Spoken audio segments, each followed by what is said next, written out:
Hello everyone, আসসালামু আলাইকুম। কেমন আছেন আপনারা সবাই? আশা করি সবাই ভালো আছেন। আমি টাঙ্গাইল থেকে বলছি সীমা। আপনারা দেখছেন আপনাদের পছন্দের ইউটিউব চ্যানেল সীমা সংসারে আপনাদের সবাইকে স্বাগতম। আবার হাজির হয়ে গেলাম নতুন আরেকটি এপিসোড নিয়ে।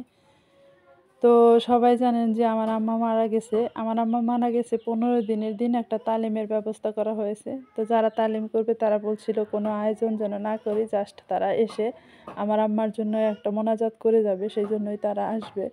তবে আমি এখন এইখানে করার জন্য, মোনাজাতটা শেষ করার জন্য একটু হালকা পাতলা কিছু ব্যবস্থা করছি। যারা আসবে তারা তো আর খালি মুখে যেতে পারবে না, খালি মুখে গেলে আমারও ভালো লাগবে না, সেই জন্য আর কি আমি এরকম করে একটু হালকা পাতলা আয়োজন করে নিছি। এখানে কিছু তরমুজ কেটে নিছি, তরমুজগুলো আমি এভাবে কেটে নিছি।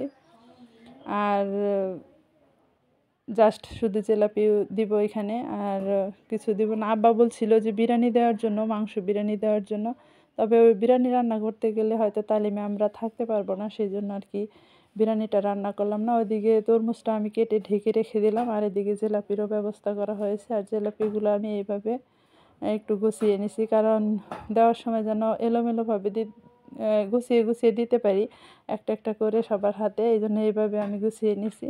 আরও আছে, তো টেতে যতগুলা ধরছে ততগুলো আমি এখানে সাজিয়ে নিছি, কারণ মানুষ কতগুলো হবে জানি না, কিন্তু টেতে যতগুলা আসছে সেইগুলো আমি গুছিয়ে নিছি। আরও কিছু আছে বাড়তি রেখে দিছি।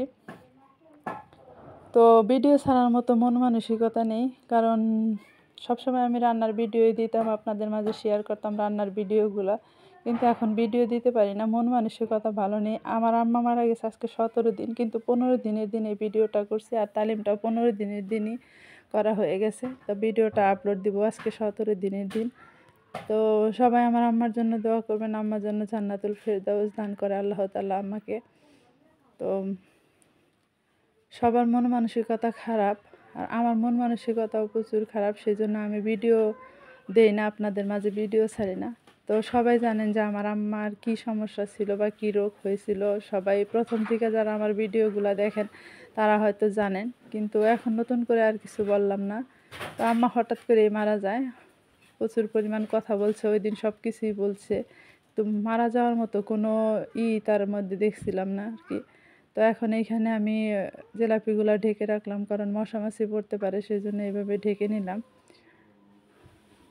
যেহেতু এই জন্য ঢাকনাটা ঢেকে নেওয়া যাইতেছে না, কারণ টেটা অনেক বড়, সেই জন্য আমি সুন্দর করে এই কাগজটা ভালো মতো নতুন কাগজই দিয়ে ঢেকে নিচ্ছি। তো এইভাবে ঢেকে রেখে দিলাম যেন মশা মাছি না পড়ে। ভিডিওটা ভালো লাগলে অবশ্যই কিন্তু সাবস্ক্রাইব করবেন, আমার চ্যানেলের সাথেই থাকবেন, আর সবাই আমার আম্মার জন্য বেশি বেশি করে দোয়া করবেন। আম্মা যেন ভালো থাকে, যেখানেই থাকুক আম্মা যেন ভালো থাকে। তো আজকের মতো এই পর্যন্তই। আসসালামু আলাইকুম, আল্লাহ হাফেজ।